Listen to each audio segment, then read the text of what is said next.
Good evening बच्चों। आज की क्लास में हम पढ़ेंगे प्रतिबिंब के बारे में और दर्पण के बारे में। जैसा कि पिछले वीडियोस में, पिछले क्लासेस में हमने देखा था कि कोई भी वस्तु हमें तब दिखाई देती है जब किसी सोर्स से, किसी स्रोत से, प्रकाश स्रोत से प्रकाश चलता है, उस वस्तु से टकराता है और हमारी आंख पर पड़ता है। तो यह वस्तु हमें किस तरीके से दिखाई देती है, चूंकि हमारी आंख में भी एक प्रतिबिंब बनता है, तो पहले हम समझेंगे कि ये प्रतिबिंब होता क्या है। ठीक है, तो देखिए, जब कोई वस्तु है, उससे उस पर कोई प्रकाश पड़ रहा है, उस वस्तु से परावर्तित हो रहा है तथा हमारी आंख पे पड़ता है, तो वो कहीं ना कहीं मिलता है एक जगह पे। तो उसको वहाँ पे जो चीज़ बनती है उसको बोला जाता है प्रतिबिंब। यानी कि जब किसी वस्तु से चलने वाला प्रकाश किसी वस्तु से किसी सोर्स से चलने वाला प्रकाश किसी वस्तु से टकरा करके और परावर्तित होता है और वो कहीं जाके एक दूसरी जगह पे मिलता है, तो वहाँ पे जो कह सकते हैं कि छाया प्रतिरूप बनता है उसका, उसको बोला जाता है प्रतिबिंब। लेकिन इसके जैसा एक और वर्ड है जिसको बोलते हैं परछाई, या फिर बोला जाता है छाया, शैडो। ठीक है, इस अगर परछाई वर्ड को समझें तो ये दोनों चीज़ें, यानी कि प्रतिबिंब और जो परछाई है, दोनों अलग अलग चीज़ें हैं। जैसे मान लीजिए कि अगर हम प्रतिबिंब को समझें तो किसी सोर्स से प्रकाश आया, वस्तु से टकराया, परावर्तित होकर के किसी दूसरी जगह पर मिला, तो वहाँ पे जो चीज़ बना है वो कहलाएगा प्रतिबिंब। लेकिन परछाई क्या है, इसको अगर हम समझें ध्यान से, तो अगर कोई प्रकाश किरण आ रही है किसी सोर्स से और बीच में कोई वस्तु आ जाती है, तो उस वस्तु के कारण वो प्रकाश अवरोधित हुआ, वो रुका। अब वो प्रकाश जो रुका है, तो इस वस्तु के पीछे, ठीक पीछे जो एक डार्कनेस वाला, यानी कि जो काला भाग बनता है, उसको बोला जाता है परछाई। जबकि जो प्रतिबिंब होता है वह ऐसा नहीं होता है। ठीक है, तो प्रतिबिंब और परछाई दोनों अलग अलग चीजें हैं। इसको आप समझ सकते हैं आप कि जब किसी वस्तु से चलेगा प्रकाश कहीं और दूसरी जगह पे मिलेगा, तो वहां पे जो बनता है उसको प्रतिबिंब बोलते हैं। लेकिन अगर कोई वस्तु के कारण कोई प्रकाश अवरोधित हो रहा है, प्रकाश रुका हुआ है, रुक जा रहा है, तो उसके पीछे जो डार्कनेस वाला काला भाग बनता है उसको बोला जाता है परछाई। जैसे मान लीजिए कि अभी यहाँ पे हम हाथ ऐसे कर रहे हैं, तो यहाँ पे इस बोर्ड पे आपको दिख रहा होगा कि ये परछाई बन रही है। लेकिन अगर आप इस हाथ को, हमारे हाथ को देख रहे हैं, तो इसका मतलब क्या है कि उस वस्तु से प्रकाश, किसी स्रोत से प्रकाश आया है, इस हाथ से टकराया है और टकरा करके आपकी आंख तक पहुंचा है। इस वजह से आप इस चीज़ को, सारी चीज़ों को देख सकते हैं। ठीक है, लेकिन ऐसे अगर आप हाथ कर रहे हैं तो इस बोर्ड पे थोड़ा जो डार्कनेस वाला भाग बन रहा है, जो काला भाग बन रहा है, इसको बोला जाएगा परछाई। तो अगर इसको हम समझे प्रतिबिंब को, चूंकि हमें प्रतिबिंब ही पढ़ना है, तो प्रतिबिंब को हम समझे तो प्रतिबिंब होता है दो प्रकार का। एक होता है वास्तविक प्रतिबिंब और एक होता है आभासी प्रतिबिंब। इसको बोला जाता है रियल इमेज और इसको बोला जाता है वर्चुअल इमेज। ठीक है, तो देखिए, वास्तविक प्रतिबिंब कब बनता है, जब किसी प्रकाश स्रोत से प्रकाश आएगा, वस्तु से टकराएगा, तथा वह जो प्रकाश किरणें टकरा रही हैं और टकरा करके वस्तु से जा रही हैं, अगर किसी दूसरी जगह पर अगर वास्तविक रूप से मिल रही हैं, यानी कि रियलिटी में मिल रही हैं, सही रूप में मिल रही हैं, तो वहां पे जो प्रतिबिंब बनता है वो प्रतिबिंब कहलाता है वास्तविक प्रतिबिंब। लेकिन अगर हमें उस वस्तु से कोई प्रकाश किरण टकरा करके कहीं दूसरी तरफ जा रही है तथा वह किसी कारणवश नहीं मिल पा रही है एक जगह पे, लेकिन उसको हम इमेजिन करें, उसको मान लें कि वो किसी एक जगह पर मिल सकती है, तो वहाँ पे जो उसका प्रतिबिंब बनता है उसको बोला जाता है आभासी प्रतिबिंब। और ये जो वास्तविक प्रतिबिंब और आभासी प्रतिबिंब का जो कॉन्सेप्ट है, जो एग्जाम्पल्स हैं, वो हम आगे बहुत सारे देखने वाले हैं, क्योंकि इसमें हम दर्पण जब पढ़ेंगे तो उसमें बहुत सारी चीज़ें देखेंगे कि दर्पण जो है वह बेसिकली उसमें से प्रतिबिंब जो बनता है वो कितने तरीके से बन सकता है, और वास्तविक हो सकता है कि आभासी हो सकता है, ये सारी चीजें। ठीक है,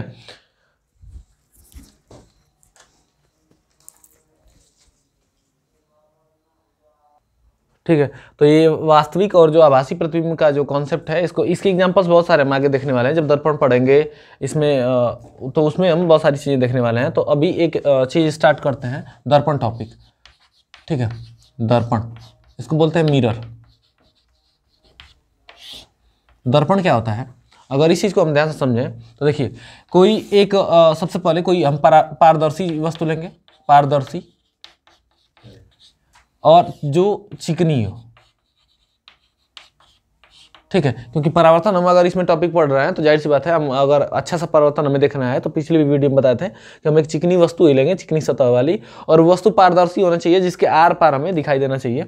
अगर कोई हम पारदर्शी और चिकनी वस्तु लेते हैं तथा उस वस्तु के किसी एक हिस्से में, यानी कि उसके जो दोनों साइड होंगे उसमें से किसी एक साइड पर अगर हम पेंट कर दें, यानी कि कलई कर दें, और वो भी बेसिकली रेड ऑक्साइड से, यानी कि लाल ऑक्साइड से, या फिर कह सकते हैं कि सिल्वर ऑक्साइड से, अगर उस वस्तु के एक साइड में या तो रेड ऑक्साइड या तो सिल्वर ऑक्साइड से हम पेंट कर देते हैं तो वो वस्तु बन जाती है उसके बाद अपारदर्शी, यानी कि उसके आर पार हमें दिखाई नहीं देता है। तो वो जो नई वस्तु हमें प्राप्त होती है उसी को हम बोलते हैं दर्पण। जैसे इसको अगर साधारण भाषा में कहें तो इसको हम कह सकते हैं शीशा। ठीक है, हम डेली लाइफ में जो शीशे प्रयोग करते हैं चेहरे देखने के लिए, उसको अगर आप अगर ध्यान से देखें तो वो कांच का बना होता है। कांच की, यानी कि उसके आर पार दिखाई देता है, वो पहले पारदर्शी होता है लेकिन उसके एक हिस्से में, पीछे वाले हिस्से में किसी एक इसमें से कह सकते हैं केमिकल से पेंटिंग की गई होती है, उस पर कलई की गई होती है, तो वहाँ पे वो दर्पण का रूप ले लेता है, वो दर्पण बन जाता है। यानी कि उसमें किसी वस्तु का अगर हम मान लीजिए कि उस दर्पण में देखें तो हम अपना उसमें प्रतिबिंब देखते हैं, क्योंकि हमसे जो चलने वाला प्रकाश किरण है उस दर्पण में मिलता है, और दर्पण मिलता है तो वहाँ पे हमारा प्रतिबिंब बनता है, न कि उसमें परछाई बनती है। ठीक है, और उसमें वास्तविक बनता है कि आभासी बनता है, ये अलग अलग दर्पणों में अलग अलग होता है। तो सबसे पहले इसमें हम देखेंगे कि दर्पण हमने देखा कि दर्पण क्या होता है, कोई पहले पारदर्शी वस्तु रहती है, वो चिकनी होती है, उसके अगर एक साइड में अगर हम पेंट कर दें, कोई कलई कर दें रेड ऑक्साइड से या फिर सिल्वर ऑक्साइड से, तो जो हमें नई चीज़ प्राप्त होती है उसको हम बोलते हैं दर्पण, या फिर बेसिकली हम डेली लाइफ में ऐसे नॉर्मली शीशा कह सकते हैं। तो अगर हम दर्पण के प्रकार की बात करें, दर्पण के प्रकार की, तो दर्पण होता है बेसिकली 3 प्रकार का। एक होता है समतल दर्पण, एक होता है उत्तल दर्पण, और एक होता है अवतल दर्पण। ठीक है, तो देखिए इसको अगर हम समझें तो समतल दर्पण की अगर हम बात करें तो अगर हम कोई ऐसी सतह ले लें, चूंकि हमें दर्पण बनाना है तो सबसे पहले कोई हमें वस्तु लेनी पड़ेगी जो पारदर्शी हो तथा चिकनी हो। तो अगर कोई हम ऐसी वस्तु ले लें जो नाम में ही दे रहा है इसका कि समतल हो, यानी कोई समतल वस्तु ले रहे हैं, वो पारदर्शी हो पहले, तथा उसके एक पिछले हिस्से में या किसी भी एक हिस्से में अगर हम पेंटिंग कर दे रहे हैं उन सारी चीज़ों से, तो जो उससे दर्पण बनता है उसको बोला जाता है समतल दर्पण। तथा अगर हम बात करें, जैसे मान लीजिए इसको अगर हम इसका आरेख खींचें तो इस तरीके से कोई समतल वस्तु है, उस पर अगर एक तरफ से पेंटिंग कर दिए तो ये बन गया समतल दर्पण। अगर कोई ऐसी वस्तु है जो, ये बेसिकली होते हैं बेंड, यानी कि मुड़े होते हैं, वक्र होते हैं, टेढ़े, तो मान लीजिए कि कोई ऐसी वस्तु है जो ऐसे टेढ़ी है। ठीक है, तो इसमें हम देखिए पेंटिंग 2 तरीके से कर सकते हैं। अगर हम इसको पेंट करें तो या तो इस अंदर वाले हिस्से में हम पेंट कर सकते हैं, या तो इस बाहर वाले भी हिस्से में पेंट कर सकते हैं। तो अगर इसमें अंदर वाले हिस्से में ऐसे पेंट कर दिया जाता है तथा ऊपरी हिस्से को ऐसे ही छोड़ दिया जाता है परावर्तन के लिए, तो इससे जो दर्पण बनता है उसको बोलते हैं उत्तल दर्पण। और यहीं अगर वस्तु ऐसे रही हो तथा इसको बाहर से, यानी कि उठे हुए जो इसका पृष्ठ है इस पर से पेंट कर दिया जाए, तो ये जो इस केस में दर्पण बना हुआ है इसको बोला जाता है अवतल दर्पण। यानी कि देखिए इसमें जो परावर्तन होता है, जैसे पीछे से ये पेंट कर दिए तो ये वाला जो ऊपरी सतह है यही इसमें क्या है, परावर्तक सतह है या परावर्तक तल है। यानी कि जो परावर्तन होगा वह इन्हीं दोनों तलों, मतलब इसी तल से होगा। अगर इस उत्तल दर्पण बात करें तो ये जो उठा हुआ तल है, उठा हुआ तल, इससे होकर के यहाँ पे परावर्तन होगा। उठा हुआ तल परावर्तन इससे होगा, इसलिए इस उठे हुए तल को यहाँ पे परावर्तक तल बोला जाता है। ठीक है, और अगर इस अवतल दर्पण बात करें तो जो परावर्तन होता है वह इस धंसे हुए तल से होता है, यानी कि इसमें जो अंदर वाला भाग होता है वह परावर्तक तल होता है, परावर्तक तल। ठीक है, तो कोई अगर हम प्लेन सतह लेंगे जो एकदम सीधी हो, समतल हो, तो उसमें अगर एक साइड में अगर हम पेंटिंग कर देते हैं तो जो उसमें दर्पण बनता है उसको समतल दर्पण बोलते हैं। और अगर कोई वक्र वस्तु लेते हैं, कोई टेढ़ी वस्तु लेते हैं, उसके एक हिस्से में कोई पेंटिंग कर दी जाती है तो उससे जो दर्पण बोलते हैं उसको उत्तल दर्पण बोलते हैं। और इसमें उठे हुए पृष्ठ से परावर्तन होता है। और अगर कोई टेढ़ी वस्तु है उसके अगर उठे हुए पृष्ठ पर ही हम क्या कर दें, कलई कर दें, तो उससे जो परावर्तन होगा वो अंदर वाले भाग से होगा। इस प्रकार का जो दर्पण कहलाता है वो कहलाता है उत्तल दर्पण। और इन्हीं दोनों को मिला करके बेसिकली गोलीय दर्पण बोला जाता है, गोलीय दर्पण। ये भी हमें आगे पढ़ना है। तो सबसे पहले हम इसमें देखते हैं कि समतल दर्पण क्या होता है, इसकी प्रॉपर्टीज क्या होती हैं, इसके गुण क्या होते हैं। तो सबसे पहले हम देखते हैं इसमें समतल दर्पण। समतल दर्पण। तो जैसा कि समतल दर्पण के बारे में हम जान चुके हैं, इसकी डिफिनीशन कि अगर कोई हम समतल वस्तु लेते हैं, पारदर्शी जो हो और चिकनी हो, उसकी एक सतह में अगर हम पेंटिंग कर देते हैं तो उससे जो दर्पण बनता है वो कहलाता है समतल दर्पण। तो इसमें क्या क्या गुण होते हैं? तो सबसे पहले इसके गुण की अगर हम बात करें तो देखिए, इसमें जो वस्तु का प्रतिबिंब बनता है वह आभासी होता है, आभासी। और इसको बेसिकली हम बात करें तो यह आभासी गहराई के रूप में बनता है।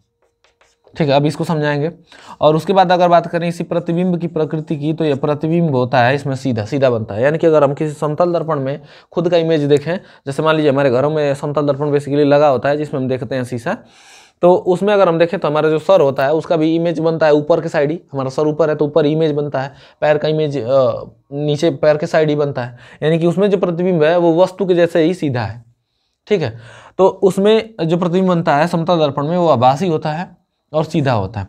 दूसरे प्रॉपर्टी की अगर हम बात करें तो इसमें वस्तु की जितनी लंबाई होती है उतनी ही लंबाई प्रतिबिंब की भी होती है। जैसे मान लीजिए कि यहाँ पे हमने कोई समतल दर्पण रख दिया और यहाँ पे हमने किसी व्यक्ति को अगर खड़ा कर दिया, तो ये व्यक्ति मान लीजिए कि इसमें 5 फुट है, 5 फुट का व्यक्ति है, तो इसमें जो इसका इमेज बनता है, जो प्रतिबिंब बनता है, इस प्रतिबिंब की भी लंबाई 5 फुट ही होती है। यानी कि वस्तु की जितनी लंबाई होगी उतनी ही लंबाई इस प्रतिबिंब की होगी। यहाँ पे ये जो व्यक्ति जो खड़ा है वो इस दर्पण के लिए वस्तु का काम करेगा, और ये जो यहाँ पर बन रहा है इसको हम बोलेंगे प्रतिबिंब। ठीक है, तो जो वस्तु की लंबाई है, यानी कि वस्तु की लंबाई इसमें 5 फुट है, तो प्रतिबिंब की लंबाई भी 5 फुट ही होगी, 5 फुट का ही इमेज बनेगा। अगर मान लीजिए यहाँ पे हमने कोई दूसरी वस्तु रख दी जिसकी लंबाई 2 फुट की हो, तो इमेज भी इसका 2 फुट का ही बनेगा। ये है इसकी प्रॉपर्टी पहली। और अगर दूसरे प्रॉपर्टी की, अगले प्रॉपर्टी की अगर हम बात करें तो इसमें देखिए, अगर इसके अगले प्रॉपर्टी की बात करें, थर्ड प्रॉपर्टी, तो अगर कोई हम समतल दर्पण लिए हैं, इसके सामने कोई वस्तु खड़ी है तो इसका इमेज भी बनेगा। ठीक है, तो इसमें देखिए अगली प्रॉपर्टी ये कहती है कि समतल दर्पण से कोई व्यक्ति जितना दूर खड़ा होता है उस दर्पण से उसका प्रतिबिंब भी उतना ही दूर बनता है। यानी कि मान लीजिए कि अगर इस समतल दर्पण से ये वस्तु 50 मीटर की दूरी पर खड़ी है, ठीक है, तो इसका जो प्रतिबिंब बनता है वह उस दर्पण में ही 50 मीटर की दूरी पर बनता है। अब देखिए, अगर मान लीजिए कि हम किसी दर्पण से 20 सेंटीमीटर दूर खड़े हैं, 20 सेंटीमीटर, तो इसका जो प्रतिबिंब होगा वो भी इस दर्पण से 20 सेंटीमीटर ही दूर बनेगा। तो इसका मतलब अगर हम समझें इसमें, तो देखिए मान लीजिए कि ये बोर्ड जो है, इसको अगर हम थोड़ी देर के लिए दर्पण मान के चलें, तो इससे अगर मान लीजिए कि हम 15 सेंटीमीटर की दूरी पर खड़े हैं, तो जो इसका प्रतिबिंब बनेगा वो इस बोर्ड से, हमारा जो प्रतिबिंब बनेगा वो इस बोर्ड से 15 ही सेंटीमीटर अंदर गहराई के रूप में बनेगा। यानी कि इसका मतलब ये नहीं है कि मान लीजिए हम किसी वस्तु से, किसी दर्पण से अगर 15 सेंटीमीटर की दूरी पर खड़े हैं तो हमें अपना प्रतिबिंब देखना है अगर, तो हमें दर्पण भी 15 सेंटीमीटर मोटा चाहिए तब वो दिखाई देगा। ऐसी कोई बात नहीं है, वो जो बनता है प्रतिबिंब उसमें आभासी रूप से गहराई के रूप में बनता है। ठीक है, तो इसलिए वो गहराई के रूप में और आभासी है, तो उसमें दर्पण उतना मोटा नहीं होना चाहिए। हम कितनी भी दूरी पे हैं तो उतना ही दूर प्रतिबिंब हमारा बनेगा दर्पण में, लेकिन वो एक आभासी गहराई के रूप में होगा। ठीक है, तो अगर कोई व्यक्ति मान लीजिए 20 सेंटीमीटर है तो प्रतिबिंब भी 20 सेंटीमीटर बन गया। तो दर्पण से किसी व्यक्ति की अगर दूरी 50 मीटर है तो प्रतिबिंब की भी दूरी दर्पण से 50 मीटर ही होगी। लेकिन अगर इन दोनों के कंपैरिजन में पूछें कि अगर मान लीजिए कोई व्यक्ति दर्पण से 50 मीटर दूर है और उसका प्रतिबिंब उससे कितनी दूर बनेगा, यानी कि इधर वाली ये दूरी और इधर वाली ये भी दूरी, यानी कि टोटल हो जाएगी 100 मीटर। यानी कि किसी वस्तु का प्रतिबिंब उससे जो होगा वह दुगनी दूरी पे होता है जितना वह दर्पण से सामने खड़ा है। जैसे मान लीजिए हम यहाँ पे इस दर्पण से खड़ा है 15 सेंटीमीटर दूर, हमारा जो प्रतिबिंब बनेगा वो अंदर 15 सेंटीमीटर दूर बनेगा। तो जो हमारी दूरी है उस प्रतिबिंब से वह इधर भी 15 और उधर भी 15, यानी कि टोटल हो जाएगी 30 सेंटीमीटर।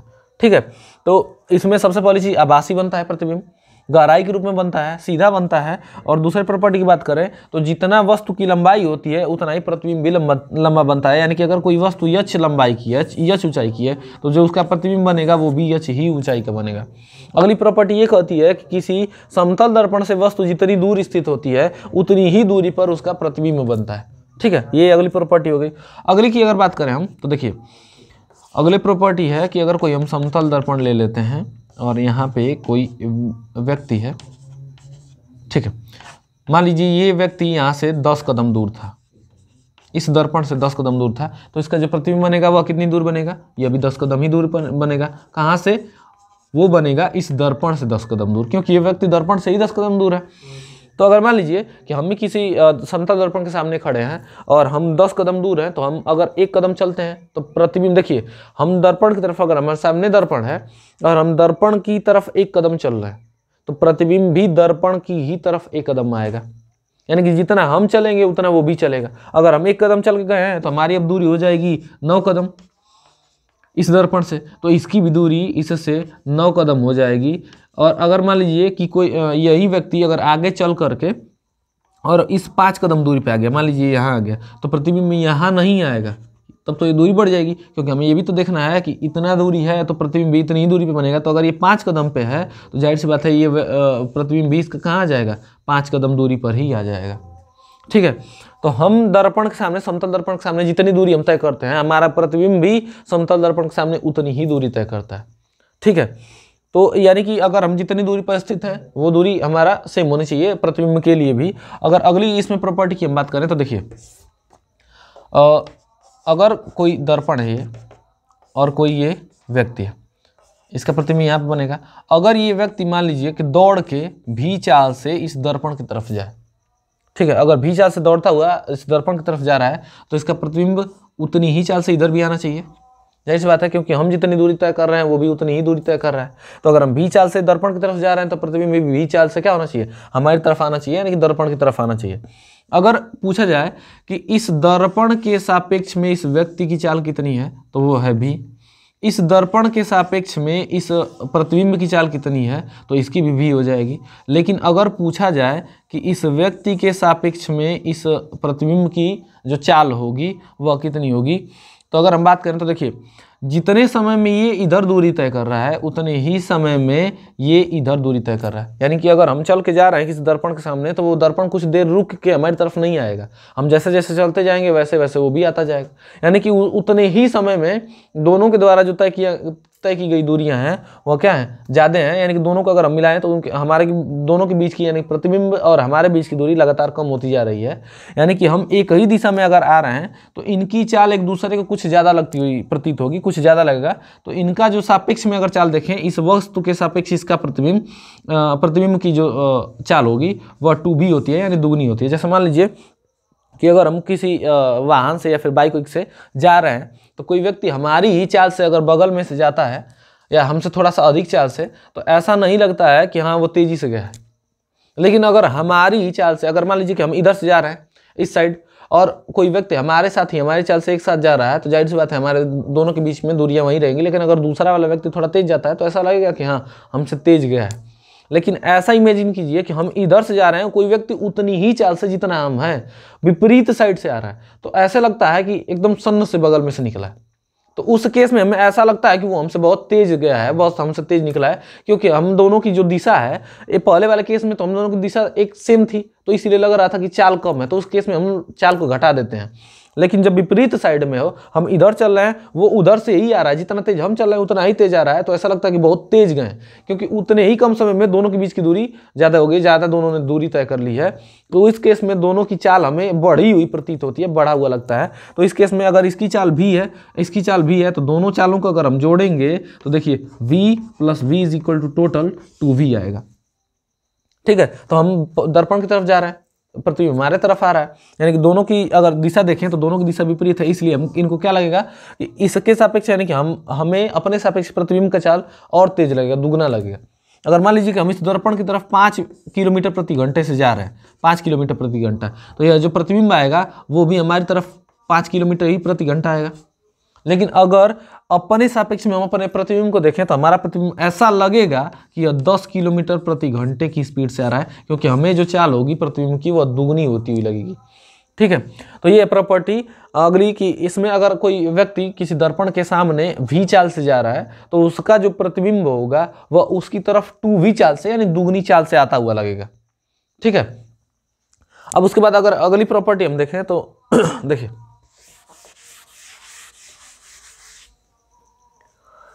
अगली प्रॉपर्टी है अगर मान लीजिए कोई व्यक्ति किसी व्यक्ति की कुछ ऊंचाई है, अगर उसे अपना क्लियर इमेज देखना है, पूरा प्रतिबिंब देखना है और स्पष्ट प्रतिबिंब देखना है, तो कम से कम कितने लंबाई के समतल दर्पण की जरूरत होनी चाहिए। तो देखिए, अगर मान लीजिए कि ये कोई समतल दर्पण है, इसके सामने कोई ये व्यक्ति खड़ा है जिसकी ऊंचाई मान लीजिए कि 6 फीट है, ठीक है। तो इसके इमेज की अगर हम बात करें तो इसका इमेज भी 6 फीट का ही बनेगा, ठीक है। और मान लीजिए कि इसकी दूरी इस अगर दर्पण से मान लें कि इसकी दूरी जो है वह इस दर्पण से 30 मीटर की दूरी पर है, तो जाहिर सी बात है कि यह वस्तु अगर दर्पण से 30 मीटर की दूरी पर है तो जो इसका प्रतिबिंब बनेगा वो भी इस दर्पण से 30 मीटर की ही दूरी पर बनेगा। तो इसको अगर हम चेक करें तो देखिए, जितना यह वस्तु का लंबाई है, चूंकि ये पहले बताया है कि जितना वस्तु लंबी होती है उतना ही उसका प्रतिबिंब भी लंबा बनता है समतल दर्पण में, जितना दर्पण से वो दूर होती है उसका प्रतिबिंब भी उतना ही दूरी पर बनता है। अगर मान लीजिए कि इस व्यक्ति को अपना पूरा का पूरा प्रतिबिंब देखना है तो उसको कितने लंबाई के यानी कितनी हाइट के समतल दर्पण की जरूरत होगी। चूंकि देखिए, अगर बड़ा दर्पण है तो जाहिर सी बात है हम अपनी उसमें इमेज जो होगा, हमारा प्रतिबिंब होगा, वो आसानी से देख सकते हैं। लेकिन हमें अगर कम से कम अगर बात करें दर्पण की तो कम से कम दर्पण की कितनी ज़रूरत होनी चाहिए कि उसमें हम पूरा हाइट देख सकें।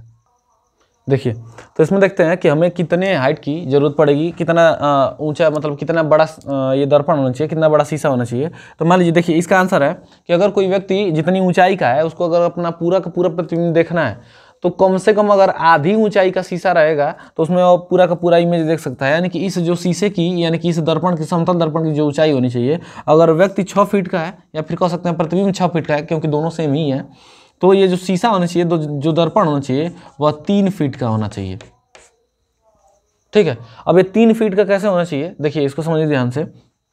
एक आपने थ्योरम पढ़ा होगा 10 में त्रिभुजों में कि अगर मान लीजिए कोई त्रिभुज है, कोई त्रिभुज ABC है, अगर इस भुजा AB का हम अर्धक करें, माने आधा करें, मिड पॉइंट निकालें तो यहाँ पे कहीं निकलेगा, और इस भुजा AC का अगर मिड पॉइंट निकालें, मध्य बिंदु निकालें तो यहाँ पे कहीं निकलेगा। अगर इन दोनों को हम मिलाएं ऐसे तो ये जो रेखा होगी, जो हमने ये वाली रेखा खींचा है, इसकी जो लंबाई होती है वह इससे आधी होती है। यानी कि अगर मान लीजिए कि ये जो रेखा है वो 2 सेंटीमीटर की है, तो ये जो नीचे वाली रेखा है यह 4 सेंटीमीटर की होगी। अगर ये वाली रेखा मान लीजिए कि यह 10 सेंटीमीटर की है तो ये वाली रेखा तब 5 सेंटीमीटर की होगी। यानी कि इससे ये वाली दुगनी होगी, या फिर कह सकते हैं कि इससे ये वाली आधी होती है। अगर अगर कह सकते हैं त्रिभुज को ऐसे अगर आप करके देखें इस तरीके से, तो ये ऐसे भी हो सकता है, ये A है, ये B और ये C, इसको ऐसे पकड़ के और घुमा दिया गया है। तो अगर इसकी बात करें तो मान लीजिए ये 10 सेंटीमीटर की है जैसा कि ये वाला है, तो ये वाली जो लंबाई होगी, यानी कि ये वाली जो लंबाई होगी यह 5 सेंटीमीटर की होनी चाहिए। तो अगर इस चीज़ को अगर ध्यान से आप देखें तो देखिए, किसी भी इस व्यक्ति को अपना इस प्रतिबिंब पूरा देखना है, पूरा का पूरा देखना है। इसका क्या मतलब है, अगर आप इसको ध्यान से समझें तो पूरा प्रतिबिंब देखने का मतलब है कि उसको अपना सर देखना है, ऊपर वाला ये हिस्सा, और उसको अपना ये पैर का नीचे वाला हिस्सा देखना है। यानी कि अगर वो अपना सर देख लेता है और अपना पैर एक साथ देख लेता है, इसका मतलब है अपना पूरा का पूरा प्रतिबिंब देख रहा है। यानी कि इसके जो सर से चलने वाली प्रकाश किरण है वह इसके आंख तक पड़नी चाहिए, और इसके जो पैर से चलने वाली प्रकाश किरण है वह इसके आंख तक पड़नी चाहिए, तब ये अपना पूरा का पूरा सर और पैर दोनों एक साथ देख सकता है। तो इसमें अगर आप ध्यान से देखें तो दर्पण की लंबाई तो पहले इतनी थी, यानी इतना बड़ा दर्पण था, लेकिन अगर हम अपने यूज के बाद कितने दर्पण की जरूरत पड़ेगी तो देखें तो यह केवल इतना लंबा दर्पण है जिसका हम यूज कर सकते हैं इस व्यक्ति का पूरा प्रतिबिंब देखने के लिए। यानी कि अगर हम इसको देखें तो यह पूरा का पूरा दर्पण हम ना रखें, अगर हमारे पास इतना भी दर्पण हो तो हम इस दर्पण को यूज़ कर सकते हैं अपना पूरा का पूरा प्रतिबिंब देखने के लिए। तो अगर इस चीज़ को आप ऐसे ध्यान से अगर देखें तो यह एक त्रिभुज टाइप का बन रहा है, जो कि ऐसा कुछ है। चूँकि ये वाला जो बिंदु था हमने इस रेखा का मिड पॉइंट निकाला था, बीच वाला बिंदु निकाला था, और यह भी जो बिंदु है यानी कि जहाँ पे ये कट कर रहे हैं, दोनों चीज़ें अलग अलग हो रहे हैं, इसमें पहले बता चुके हैं कि ये दर्पण से भी इतनी ही दूरी होती है और इधर भी प्रतिबिंब की दर्पण से इतनी दूरी होती है। यानी कि कहीं ना कहीं ये जो दर्पण है वो भी बीच में ही है, और ये जो रेखा है वो भी बीच में ही है। तो अगर मान लीजिए कि ये व्यक्ति 6 फीट का है, यानी कि ये वाला लंबाई 6 फुट है, तो ये वाली चीज़ कितनी होनी चाहिए, तो इसका इस चीज़ के अनुसार हम देख सकते हैं कि अगर ये 10 का है तो ये 5 का हो जाएगा, अगर ये मान लीजिए 15 का है तो ये वाला 7.5 का हो जाएगा, 7.5 का। तो ये अगर 6 फुट का है तो यानी कि ये तब कितना का होना चाहिए, 3 फीट का होना चाहिए। ठीक है, यानी कि अगर कोई व्यक्ति 6 फीट का है तो उसको अपना पूरा का पूरा प्रतिबिंब देखने के लिए 3 फीट के समतल दर्पण की जरूरत पड़ेगी, जो कि उसके आधी ऊंचाई का है। यानी कह सकते हैं कि अगर कोई व्यक्ति यच ऊंचाई का है, चाहे कोई भी वस्तु यच ऊंचाई की है, तो अगर ये दर्पण जो है यह h/2 ऊंचाई का भी रहेगा तो हम अपना पूरा का पूरा उसमें प्रतिबिंब चाहिए उस वस्तु का प्रतिबिंब देख सकते हैं कंप्लीटली अच्छी तरीके से।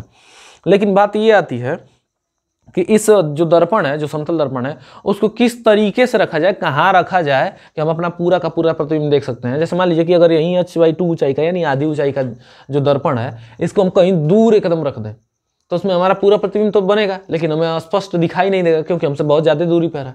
और अगर हम अपने एकदम पास में रख लेते हैं, ऐसे कर लेते हैं, तो उसमें हमारा या तो पैर दिखेगा या तो सर दिखेगा।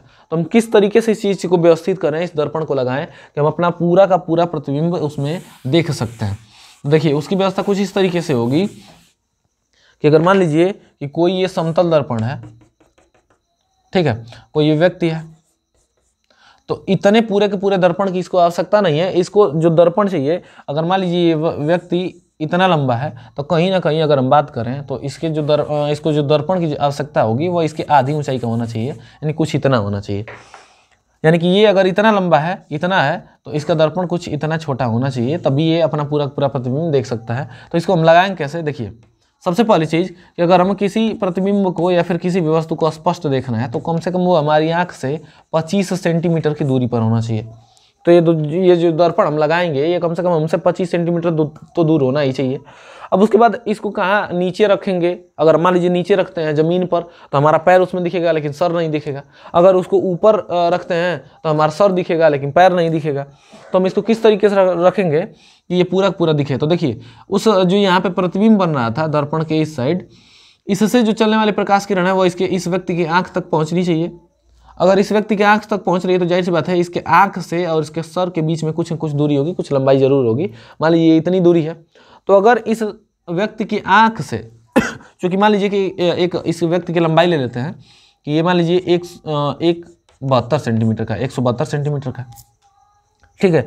अगर ये पूरे के पूरे इस व्यक्ति की ऊंचाई है, पूरे के पूरे इस व्यक्ति की लंबाई है, तो इसमें अगर हम बात करें तो इसके आँख से ऊपर के लंबाई की बात करें तो मान लीजिए 6 सेंटीमीटर है, तब नीचे वाली लंबाई जो होगी वह कितनी हो जाएगी, 166 सेंटीमीटर हो जाएगी।